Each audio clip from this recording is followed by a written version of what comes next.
So I've got this problem with my Toro Timemaster, and what it is, it's just screaming away as soon as you start the engine, and there's nothing you can do that seems to stop it. I tried blowing the carb out, and I thought maybe something's blocked in there, or maybe the little butterfly thing's jammed open, and then I come to the conclusion it must be the governor.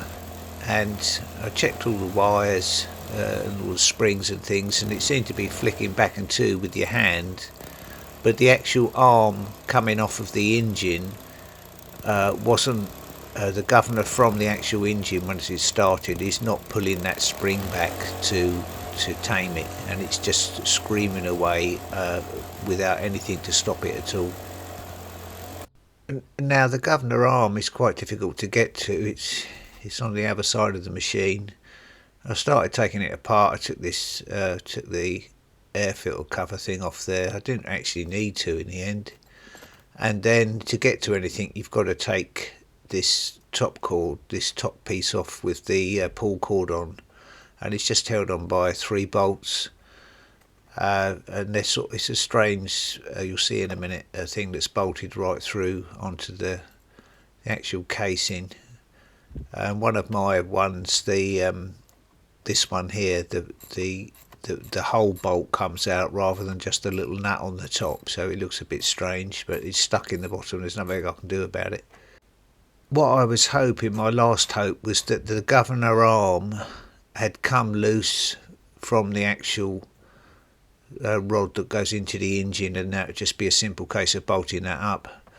But I was out of luck there. It was all connected, and there was obviously something wrong with the actual governor right within the engine. So the whole engine's got to come off, and it's got to be taken apart to see what's going wrong inside.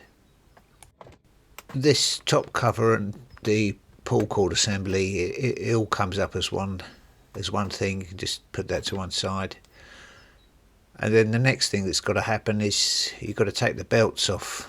So I take off this front cover, and then you've got access to the belt and pulley system. Now, the belts come off this particular drive belt one, which runs one pulley, and there's another belt that runs the other pulley, but it's this blue belt you want off here, which goes straight to the engine. And you just take this little cover off here, this little belt guide, and then I just use a screwdriver just to stretch it a bit to get it round the edge of the rim of the pulley, and then that will just pop off. Now the other belt between the pulleys you can leave on, and at this stage I also decided to drain the fuel tank, so I whipped the fuel filter connection off here, and I'll just drain that into a can, because I'm going to have to tip the machine up now and to take the engine off completely.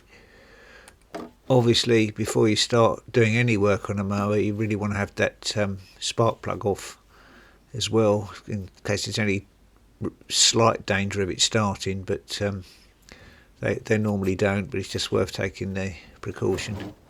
I mean, the next thing now is to, with the fuel out, is to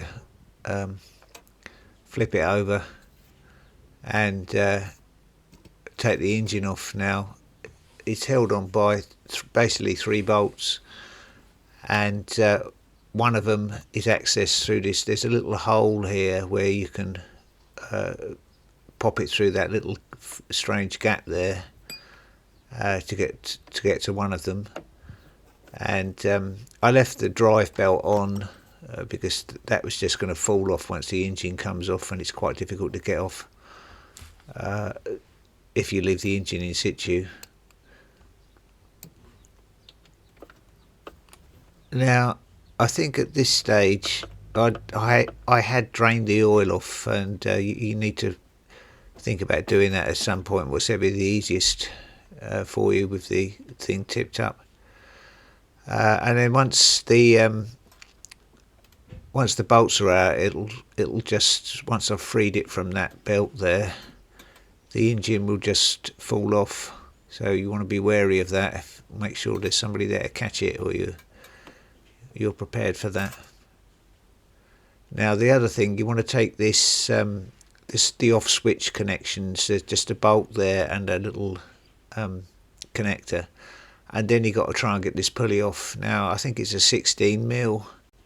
Now one bolt or the other is going to give way, and whatever one gives way, then you're going to have to wedge the machine to get the other one off. Now in this case it was really on quite hard. I needed a bar, and you can see there's a screwdriver holding the engine tight so that I can get this pulley off, because the top bolt went first, which holds the pull cord on. Now once the pulley's off, you want to make sure there's like a little wedge in there which goes down a spline. You want to make sure that is, mine was sort of welded on. You want to make sure that doesn't fall out if you've got one that's maybe not welded. And then you've got to take the bottom of the cover off, and it's just held on by these bolts, and I think there's 7 of them. If you just carefully undo those, they're tight but not that tight. I didn't have any problems getting those off at all. And then just tap off the cover, and you're into the engine.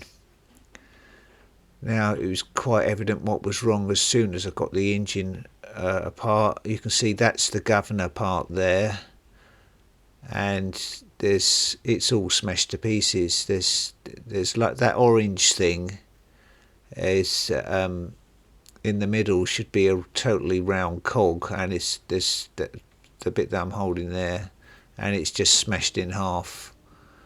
And what happens is that cog spins round and pushes a little rod out, which pushes on the governor arm, and obviously the cog is not turning at all. You can see a little bit better here that cog is just smashed in half. You can see with the splines on. Now what I'm doing here is just cleaning off the old gasket, but there's quite a big gap between me taking it apart and putting it back together again. I had quite a long wait to actually get the spare parts. The gasket come within a few days, but the spiller, what they call the actual governor part, what I've broken, this part here, I had to wait quite a few weeks for it. I got it on, it had to come from America because it wasn't in stock anywhere in Britain or the UK. And you can see the problem, it's just the wheel's just broken in half. That's the old one, and there's the new one sitting there, and you can see the wheel is bright white plastic. Now when you put it on, you want to make sure that there's a little square bit on the top, and that has to fit on the groove on the casing. This piece here, this square piece, has to fit in a groove on the casing. So you want to make sure that's in the right position. There's like a groove there, you can see this V thing, and it has to fit in there. So you need to make sure they're positioned correctly. And I had to hold the governor back, the spring back, so I left the spring on, so that the arm, so that thing would, the little rod that comes out would sit on the arm.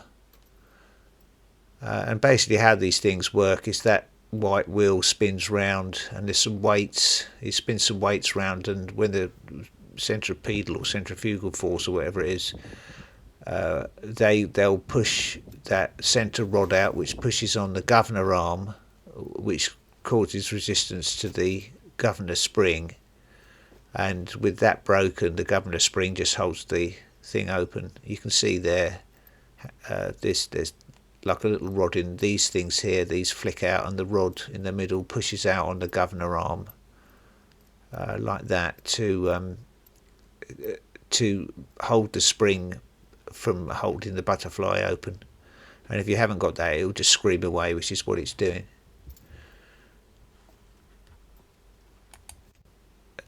Now, the other thing I did before I got to this stage was to make sure that was all cleaned out, because there was little bits of plastic and bits of metal all hiding in the pools of oil that was still in the engine, and any of those, obviously, they get caught in the works, will smash that plastic wheel off quite easily. This is the slinger, it's called, number there, and you've also got the gasket number there. If you want to, you can go back and sort of freeze frame that if you need to. You're actually doing this job. And the gasket is, you want to be careful with them because they're very easily split.